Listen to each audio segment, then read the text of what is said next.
salamat Ate Vice for being here tonight. Grabe yung paandar mo. Hindi ka naman nag-ready masyado para dito, no? Alam mo, ang dami, hindi ko alam kung nakakatuwalis para sa ibang tao itong suot ko, hindi.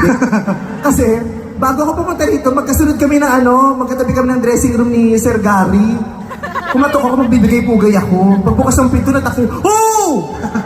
Kinatahan ko na lang siya. Sabi ko, huwag kang matakot, huwag mabahala.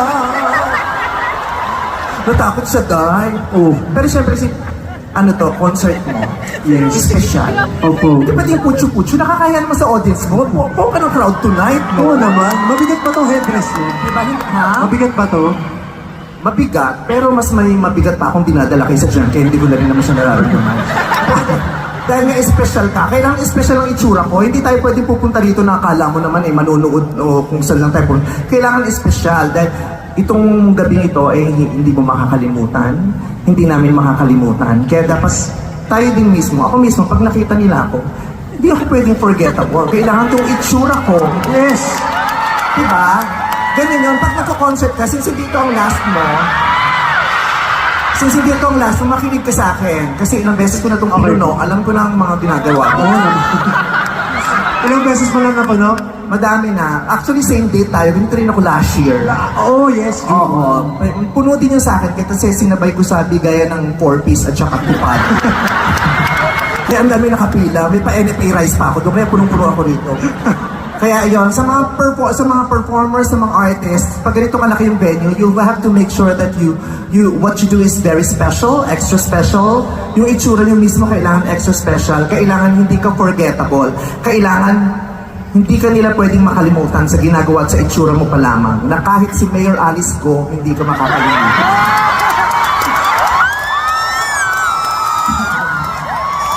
Sa itsura ko ngayon, pag sinend ko to kay Alice Go, tignan ko kung makalimutan nyo to after 10 years. Hindi ko na makakalimutan talaga. Oo.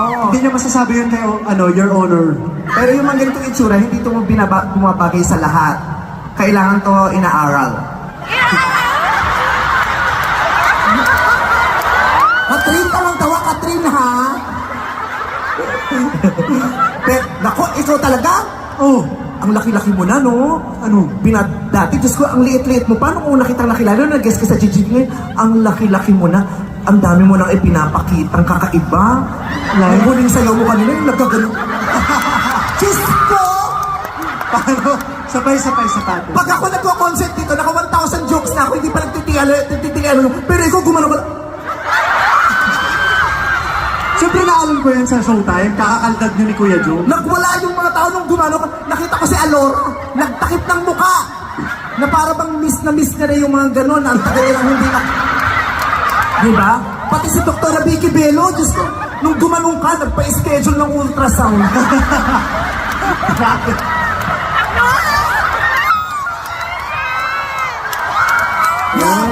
Nung gumanong ka talaga, nakita ko si Dr. Bello, pinicture no? Tapos pagpikit ni Hayden, Zinom. Kaya, di ba, Dax, di ba, Dr. I mean,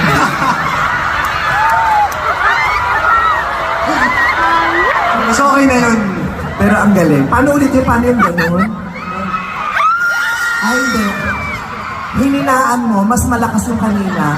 Tapos may babae kang ginanon eh. Paano? Alora, Lika, ginawa ka rin sa babae kanina.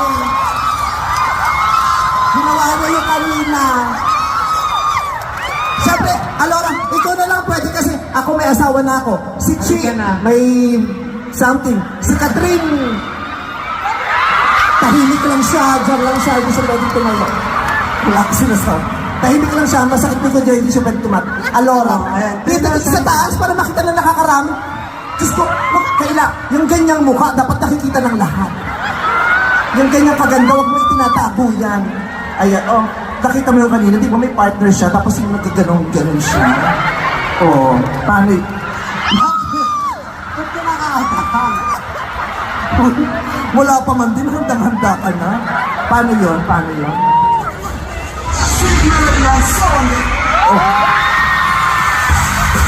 Nakatalikod yung babae doon. Ha? Nakatalikod? Ano ba? Ano sa dito? Ay, nakasandal doon. Sumandal ka. Tapos, Ayaw? Naku, mabibitin si Alora. Huwag ka mag- akong pahala. Sa akin ka. Uy, wala kang lugi dito, kabayo ko, gago.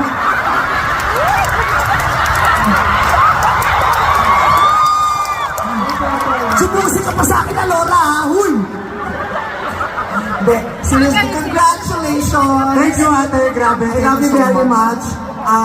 So, gines po ako rin dito ni Darren, tapos ako nilagay ko dun sa last guest. Kasi syempre, pag ganitong oras, medyo inaantok na, para magpatawa lang. Kailangan ng mga payaso ng ganitong oras. But seriously, congratulations. I love you. I am very proud of you. The entire Showtime family is very proud of you. Thank you, mami. And we are so grateful na part ka na ng Showtime family. Thank you po. Sana nag-enjoy ka everyday with us. Yes, after nitong concert, makakabalik na ako sa Monday. Ayan, please. Oo, Pero mahal na mahal ka namin, mag-iingat ka lagi.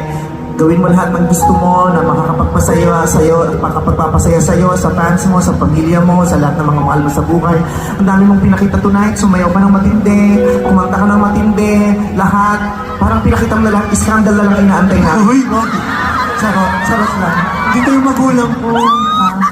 So, sino may gusto? Yung ticket nyo, di ba may ticket kayo kanina? Pakikip kasi ira-raffle kung kanino isisa. Anong nakalagay sa ribbon? Ayan, nagmamahal, buwak, buwak, buwak. Buwak, buwak, buwak, buwak, buwak, buwak, buwak, buwak, buwak. Okay, so ako'y pupunta na po sa likod. Ibibigay ko ng entablado ulit sa pinakmamahal natin, si Darren Espa. Maraming salamat, ate. I love you so. Dadalhin mo yan? Self-service dito, wala tayong budget. Thank you, mami. Nandiyan ka pala, ba't di ka na una doon, puta?